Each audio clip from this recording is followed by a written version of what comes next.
The morning that changed everything arrived the way the most significant mornings always did, without announcement, without the particular quality of light that stories assign to important days, without any signal whatsoever that the ordinary soul sky outside the safe house windows was doing anything other than being an ordinary soul sky. It was a Tuesday, 7:42 in the morning.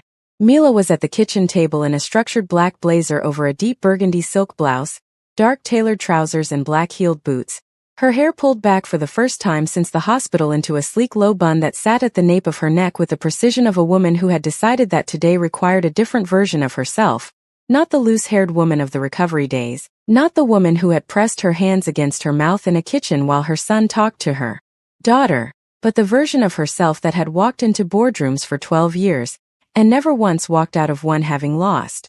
Sioa was in the nursery sleeping. Jum was at the kitchen table across from his mother in a fresh black suit, different from the charcoal and the gray, sharper, more deliberate, with a white dress shirt and dark shoes, his dark hair neatly combed and his hands flat on the table and his dark eyes moving between Mila and the door with the rhythm of a child who understood that today was different from the days before it without needing anyone to explain why. Hoseo was standing at the kitchen window.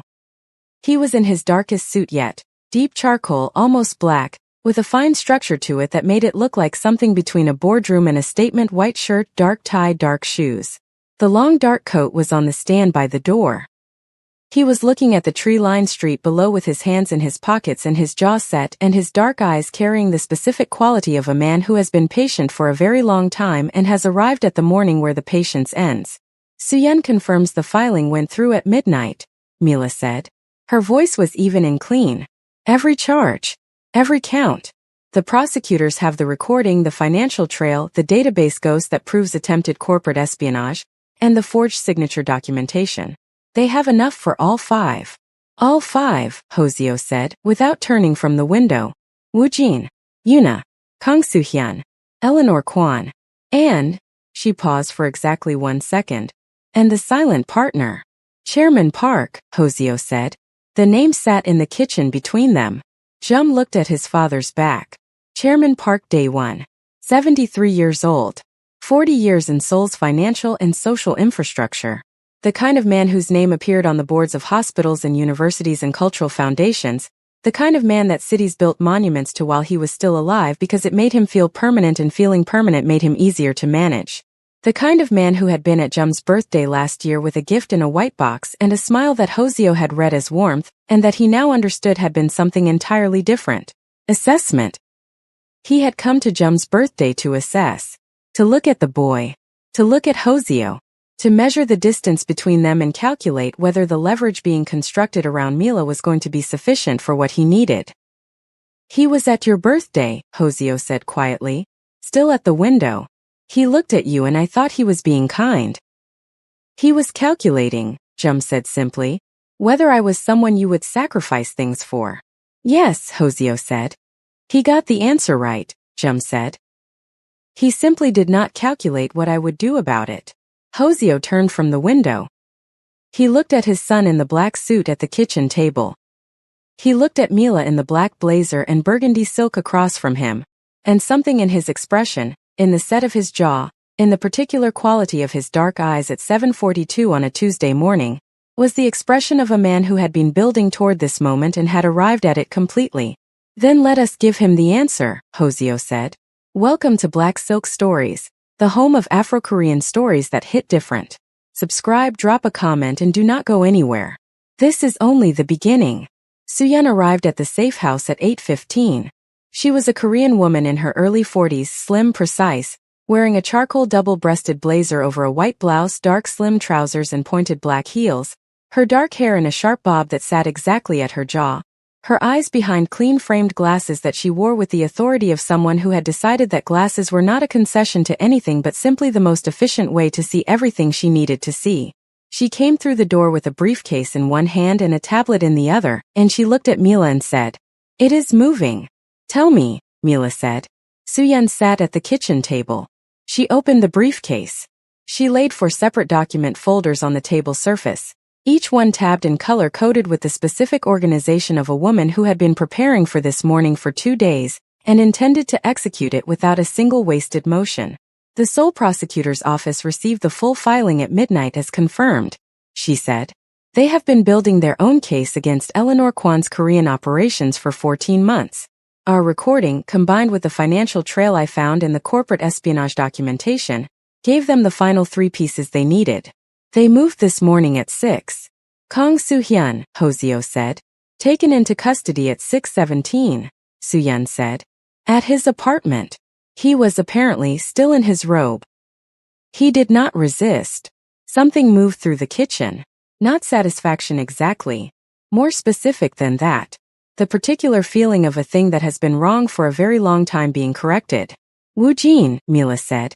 6:41, Soo-hyun said. At the penthouse. He was apparently at the dining table. The same table. She glanced at Mila. Yes. That one. Mila looked at the table in front of her. At the list, still there, still on the kitchen surface, with all 5 items crossed through now, every single one, including the 5th which Hoseo had crossed through at 11 the previous night when Han delivered the final confirmation of Chairman Park Dae-won's identity with the documentation to support it. Yuna, Mila said. 7:03, Soo-hyun said. At a hotel in Gangnam. She checked in 4 days ago, the night you left the penthouse as it happens. She has been waiting. For Woo-jin to sort it out, Mila said. Apparently, Soo-hyun said. He could not sort it out, Mila said. Flatly. Cleanly. Without heat. No, Soo-hyun said. He could not. Eleanor Kwan, Hoseo said. New York, Soo-hyun said. The U.S. Attorney's office moved simultaneously. 6 a.m. Eastern Time. She was at her office. Apparently she arrived early, which her assistant described as unusual. The assistant said she seemed unsettled. She knew, Mila said. She felt it coming. Feeling it coming, Soo-hyun said, did not help her. And Chairman Park, Hoseo said. The kitchen held its breath. Soo-hyun looked at Hoseo directly. Chairman Park Dae-won, she said, was taken into custody at 7:15 this morning at his residence in Songbuk-dong. He was, I am told, dressed for the day. Full suit. As though he intended to go somewhere. He intended to run, Hoseo said. He did not get the opportunity, Soo-hyun said. Good, Hoseo said. The word was quiet. Final. The specific quietness of a door being closed on something that had been open for 9 years. Jum looked at his father. Then at Mila. Then at the list on the table with every item crossed through. It is done, he said. Not a question. The arrests, Hoseo said. Yes. What comes next takes longer. The trials, Jum said. Yes, Hoseo said. But the evidence is, Soo-hyun. Overwhelming, Soo-hyun said without hesitation. Every count. Every charge. The recording alone is sufficient for the conspiracy charges. The financial trail covers the corporate espionage and the fraud. The forged signature is a separate criminal matter on top of everything else. And the connection between Chairman Park and Eleanor Kwan, documented across 20 years of financial records that my contact has been building for 2 years, is the architecture that ties it all together. She paused. They are going to prison. All 5. For a very long time. Mila sat with this, at the kitchen table in her black blazer and deep burgundy silk blouse with her hair in a sleek low bun and her hands flat on the table and her dark almond eyes looking at the 5 crossed items on the list. 7 years. 7 years of running and building and surviving and being 3 steps ahead because 3 steps ahead was the only distance that kept her and her son safe. And now it was crossed through. All of it. Every single item. My company, she said. Her voice was entirely steady. Tell me about my company. Soo-hyun allowed herself the smallest expression of something that was professionally close to a smile. M&M Group, she said, is fully restored. Every system access that Yuna had has been revoked and forensically documented. The documentation forms part of the prosecution evidence. The board has been briefed fully and has issued a formal statement of confidence in your leadership. The International Logistics Division has been secured. The ghost data has been removed and the real database is protected behind new security architecture that my team installed yesterday. She paused. The prenuptial agreement has been upheld in full. Woo-jin has no claim on any of your financial holdings. The marriage is being annulled on grounds of fraud. Your lawyers in New York confirmed that M&M Group's American operations are fully insulated from any legal fallout. The cooperative witness status, Mila said. Formally granted, Soo-hyun said. M&M Group is recognized as a cooperative witness institution. Your company's name in every legal document related to this case appears as a victim and a cooperative party, not a compromised entity, not a damaged brand. A company that helped bring down a 20-year criminal operation. Mila looked at the table, at the list, at the window beyond Hoseo where the soul morning was doing its ordinary unremarkable Tuesday things. Good, she said. One word. The same word Hoseo had used about Chairman Park not getting the opportunity to run. The specific quietness of a door closing on something that should have been closed a long time ago. The calls began at 9. Mila's board. Her CFO. Her head of logistics. Her communications director. Each one receiving the version of this morning that M&M Group needed to present to the world. Not a crisis survived but a strength demonstrated. Not a company that had been infiltrated but a company whose CEO had been the instrument of a major criminal prosecution, while simultaneously protecting every asset and every employee in every contract in 12 countries. She took each call at the kitchen table in her black blazer with her back straight and her voice even and her dark almond eyes clear and sharp and her sleek low bun not moving. Not a strand, not a single strand, because today was a boardroom day and in boardrooms Mila Adeyemi did not have loose strands. Jum listened to the first 2 calls from across the table.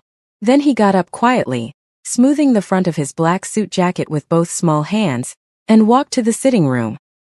He came back 7 minutes later carrying Sioa against his shoulder with both arms in the careful practice way of someone who had been paying attention to how this was done and had decided he was ready to try it. Mila looked up from her call. She looked at her son standing in the kitchen doorway in his black suit carrying his sister with complete focus and complete seriousness. She looked back at her call.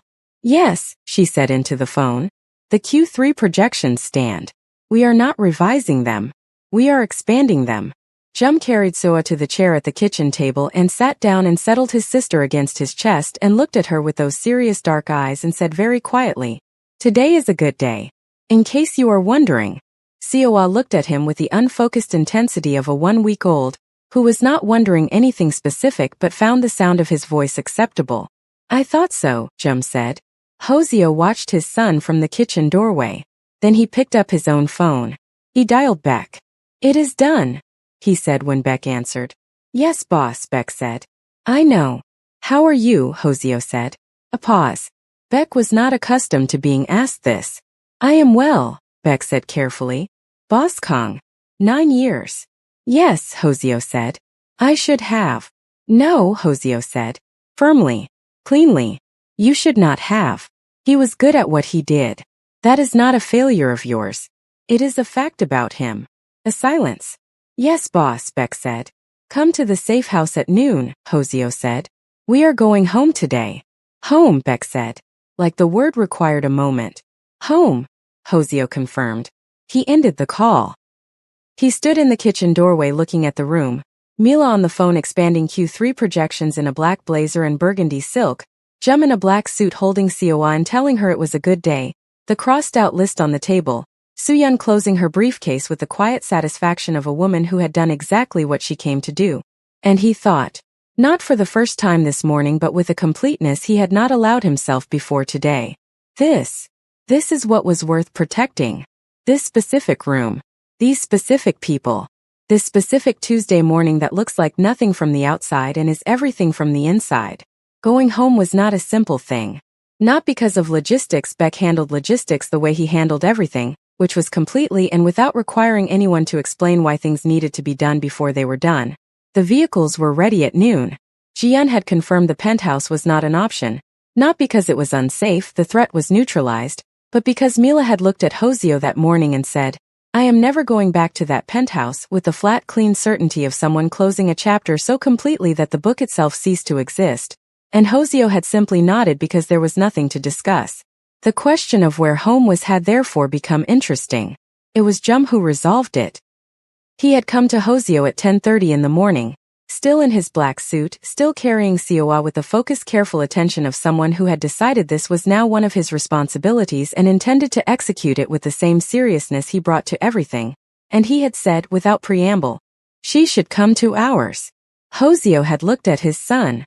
"Mila," Jum said, "and Sioa, they should come to our apartment. Until things are decided." "That is a conversation," Hoseo said carefully. For Mila to be part of. I know, Jum said. I am telling you first so you have time to think about how you feel about it before she asks you. And you say something that is more careful than true. Hoseo looked at his son for a long moment. You think I would do that, he said. I think, Jum said, with the diplomatic precision of a 7-year-old who had been paying attention to adults his entire life, that you are very good at saying the careful version of things when the true version feels like too much to say out loud. The kitchen was quiet. From the sitting room, Mila's voice continued, low and even, the fourth board call of the morning, expanding Q3 projections and restructuring a logistics contract and doing it all from a safe-house kitchen table in a black blazer as though this were simply where she conducted business now and the rest of the world could organize itself accordingly. And you, Hoseo said to his son, you would not do that. No, Jum said simply. I say what I mean. It is more efficient. Yes, Hoseo said. It is. He looked at Sioa sleeping against Jum's small shoulder, at his son's black suit and straight back and serious eyes. I will talk to her, he said. Good, Jum said. I will put Sioa down. And he walked back to the nursery with his sister the way he walked everywhere, like he knew exactly where he was going and had already decided what he was going to do when he got there. Mila finished her last call at 11:23. She set the phone on the table. She looked at the crossed-out list. She looked at the window. She looked at the sole morning that had been doing its ordinary Tuesday things all through the most extraordinary Tuesday of her adult life. Then she looked at Hoseo, who had come to sit across from her at the kitchen table at some point between the third and fourth call and had been sitting there since. Not interrupting, not requiring anything, simply present in the way he had always been present when something important was happening and the most useful thing he could do was be in the room. It is done, she said. Yes, he said. All of it. All of it, he confirmed. She looked at her hands on the table, at the long elegant fingers, at the manicure that had survived a remarkably eventful week considering everything it had been through. I want to go to M&M, she said. Today. This afternoon. I want to walk into that building and sit at my desk and let everyone who works there see me walk in. Yes, Hoseo said. I know. Will you? She stopped, considered the question she was about to ask. Is it safe? It is safe, he said. As of 6 this morning it is completely safe. I will have people in the building but they will not be visible. You will simply be a CEO walking into her office. I will not simply be anything, Mila said. No, Hoseo said. You never are. She looked at him. He looked at her. The kitchen held the specific quality of a room that has been the site of important things and knows it. Jem wants us to come to your apartment, Mila said. Hoseo did not look surprised. He told you, he said. He told me while you were on the phone with Beck, she said.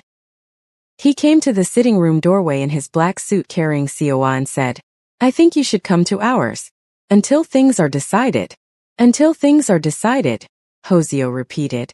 Yes, Mila said. Which is a very Jem way of saying something much larger without saying it directly.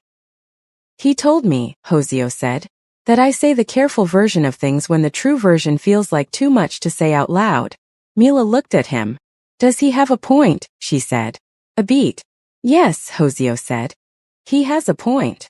Then, Mila said carefully, say the true version. The kitchen window let in the sole Tuesday morning. The tree-lined street below was having its lunch hour now.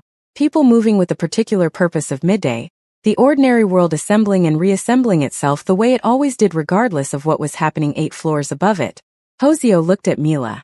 At the black blazer and the deep burgundy silk and the sleek low bun and the dark almond eyes that were looking at him with the same directness they had been looking at him with since a hospital room days ago and 7 years before that and every significant moment in between. I want you to come home, he said. Not until things are decided. Home. With Jem. With Sioa. I want. He stopped. Found the words with the precision of a man who had spent his life choosing them carefully, and was now choosing to stop being careful. I want to not have spent the last 7 years being the distance between what I said and what I meant. I am done with that distance. Mila sat very still. Hoseo, she said. I know it is not simple, he said. Asterisk. I know there is a great deal between here and whatever comes next. I know you have a company to run and a life to rebuild and a daughter who is 1 week old and a son who is 7 and an entire world that has just been rearranged. I am not asking you to resolve any of that right now. What are you asking? She said. Come home, he said. Start there. Everything else we figure out from there. Mila looked at him for a long moment. Then she looked at the window. At the Seoul Tuesday morning. At the city that had held all of this for 7 years and was still there. Still doing its ordinary things. Still being the city that both of them had come back to independently and separately and had managed to end up in the same hospital corridor on the same night because a 7-year-old boy in a pinstripe suit had turned a corner. Ask me again, she said. When we are home. When Coa is settled and Jum is somewhere with that cartography book and the city is doing what it does in the evening. Ask me then. Why then, he said. Because, she said. That is when I will be able to answer you without the last 7 years answering for me. He held her gaze. All right, he said. All right, she said.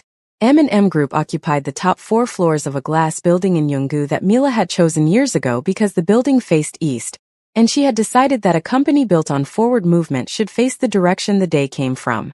She walked in at 2:15 in the afternoon. The lobby went quiet when she came through the doors. Not the silence of shock, her people knew she was coming, Suyan had made sure of that, but the silence of something more specific. The silence of a room full of people who had spent a week hearing things and not knowing the full truth of them, and who were now watching their CEO walk through the lobby doors in a black blazer with her back straight, and her chin level and her dark almond eyes moving across the room with the calm authority of someone who has never once walked into a room and been anything less than the most important presence in it. Her head of security, a solid Korean man named Min in a dark suit who had been with M&M for 6 years, stepped forward. Ms. Adeyemi, he said. Welcome back. Min, she said. Has anyone been in my office? No ma'am, he said. Not since the morning you left. We locked it that night per the protocol you established. Good, she said. I need the board assembled at 3. Anyone who cannot be here in person joins by video. No exceptions. Yes ma'am, he said. She walked to the elevator. Behind her the lobby exhaled. Her office was exactly as she had left it. Which was the thing about building something properly, it held its shape when you were not there. The desk was clear and dark and facing the east-facing windows through which the afternoon Seoul light came in at the specific angle she had chosen this building for years ago. The bookshelves were intact. The credenza with the M&M Group founding documents framed on the wall above it. The small photograph on the desk, the only personal item she kept in the office, of a Seoul skyline she had taken herself on the day the company opened its Seoul office. She sat down. She put her hands flat on the desk. She breathed. Then she picked up her office phone, her actual office phone on her actual desk in her actual company, and she dialed Suyan. I am at my desk, she said when Suyan answered. A pause on Suyan's end. Good, Suyan said. Quietly. With the specific warmth of a professional woman, acknowledging something that goes beyond the professional.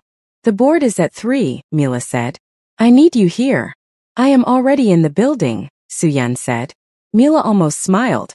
Of course you are, she said. She ended the call. She looked at the east-facing windows. At the Seoul afternoon doing what Seoul afternoons did. Vivid and vast and indifferent and beautiful and entirely unaware of how much it had held for one woman across one very long and very specific chapter of her life. Thank you, she thought. To nobody particular. To the city. To the building. To the desk. To the company that had held its shape while she could not be there to hold it herself. I am back now, she thought. And we have a great deal to do. The board meeting lasted 90 minutes. What came out of it was clean and total. An unanimous vote of confidence in Mila's leadership, a formal resolution condemning the actions of Woo Jin-cha and Unipark and authorizing the legal team to pursue every avenue of recovery, a restructuring of the executive access protocols to ensure that no single individual could ever again have the level of access that Yuna had been granted, and a Q3 projection that Mila revised upward by 8% on the basis that a company that had just been formally recognized as a cooperative witness in a major international prosecution was a company whose reputation had been enhanced rather than damaged. She said that last part directly to the board. M&M Group did not survive this, she said. Surviving implies damage. We did not sustain damage. We sustained an attempt. There is a difference. And the outcome of that attempt is that our logistics network is now the most legally protected and internationally scrutinized supply chain in the industry. Nobody is going to try to use our infrastructure again. Which means our partners are safer. Which means our contracts are worth more. which means this quarter is not a recovery quarter. It is a growth quarter. The board was quiet for a moment. Then the CFO, a Korean woman in her 50s named Dr. Han, who had been with M&M since the Seoul office opened, and who had the particular quality of stillness that came from having worked beside Mila long enough to know that stillness was the correct response to watching her do something remarkable, said, "Yes, it is." And that was that. She was back at Hosieo's apartment by 6:30. The apartment was different with 4 people in it. Not noisier. Jum was constitutionally incapable of being noisy, and Seowa was sleeping on her best behavior in the nursery that had been assembled in the smaller bedroom with the kind of speed and care that Beck produced when given a clear instruction and sufficient motivation, but inhabited differently. Fuller. The specific fullness of a space that has been designed for one person and one child, and is now containing something larger than that without straining, because it was always perhaps designed for this without knowing it. Mila was on the sofa in the sitting room. She had changed. The black blazer and burgundy silk were in the bedroom, replaced by a deep emerald green wrap dress that moved with her natural bearing, cream-heeled boots still on because she had not decided to take them off yet, hair still in the sleek low bun because the bun had served her well today and she was not ready to let it go. Jum was beside her on the sofa with the cartography book. He had not opened it. He was simply sitting beside her with the book on his lap and his hands on it, and his dark eyes looking at the Han River through the floor-to-ceiling windows with the particular quality of a child who is comfortable somewhere and is not going to make an announcement about it. Hoseo was in the kitchen. He was making tea. This was something Mila had not known about him, that he made tea in the evenings properly, in a small clay pot that sat on the counter with the worn patina of something that had been used every day for years, with the focused, unhurried attention of a man for whom this specific act was the thing he did to mark the transition from the day to the evening. She could see him through the kitchen doorway. The dark suit jacket removed hung on the chair. The white shirt still on, sleeves rolled to the elbow. Moving around the kitchen with the ease of someone entirely at home in a space. The Han River visible through the kitchen window behind him in the early evening light. "He does that every evening," Jum said quietly beside her. "I can see," Mila said. "He says it is the only time in the day when nothing is required of him," Jum said. "Just the tea and the pot and the counter." "Does it work?" Mila said. "I think so," Jum said. "He is always quieter after." "In a good way." Mila looked at Hoseo through the kitchen doorway, at the white shirt and the rolled sleeves and the clay pot and the Han River through the window behind him. "Jum," she said softly. "Yes. Thank you," she said. "For this morning. For telling him first." "I told you both things you already knew," Jum said. "I simply said them out loud because neither of you was going to." "That is a very kind way of describing what you did," Mila said. "It is an accurate way," Jum said. "Which is the same thing." She looked at him, at the black suit and the cartography book and the Han River in his eyes. "You are extraordinary," she said softly. "Yes," he said, without false modesty and without performance, simply agreeing with a fact. "I think I get it from both sides." Mila looked at him for a long moment. Then she laughed. The third real laugh. Not small this time. Not surprised out of her. Full and warm and entirely present and entirely hers.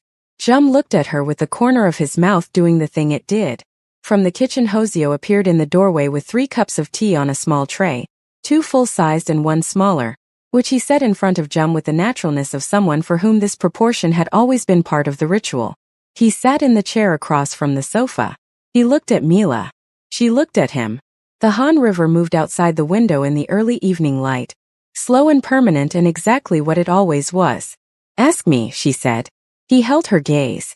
"Come home," he said. "Not until things are decided." Home. Mila looked at the tea in her hands. At the Han River. At Jum beside her, who had gone very still in the way he went still when something important was happening, and he did not want to interrupt it. At Seowa sleeping in the smaller bedroom down the hall, who had arrived 1 week ago on a dark Seoul street and had not stopped changing everything since. At this man across from her in a chair with rolled-up sleeves and a clay pot of tea, who had crossed every item off a list and arranged a nursery between midnight and morning and said, "I have missed you," without the careful version, and who had spent 7 years raising their son into someone who used cartography books to explain strategic principles and told his baby sister she had the right cheekbones. "Yes," she said. 1 word. The whole answer. Jum turned a page of the cartography book. He had not opened once all evening. Hoseo looked at Mila. Mila looked at Hoseo. And the Han River moved outside the window the way it always had and always would. Slow and permanent and witnessing everything without requiring any of it to be explained. To be continued in episode 7, the final episode. To our viewers. You have been with Black Silk Stories from the night Jum turned a corner on a dark soul street and found a woman in a red dress who needed help. You have watched him stand between her and danger without knowing she was his mother. You have watched Mila walk to that stretcher with her back straight. You have watched Hoseo see a name on a hospital board and go completely still. You have watched Jum put his hand on Mila's and not say anything because some things do not need words. You have watched this family find each other in the middle of the most impossible circumstances and hold on. And now you have watched the people who tried to use that love as a weapon face the full consequence of that decision. Thank you. For every comment. For every share. For every person you told about this story. For staying. The final episode of Daddy I Found Them is coming. Episode 7. And it is going to be everything this story has earned. Stay close. We are almost home. Black Silk Stories. We are almost home.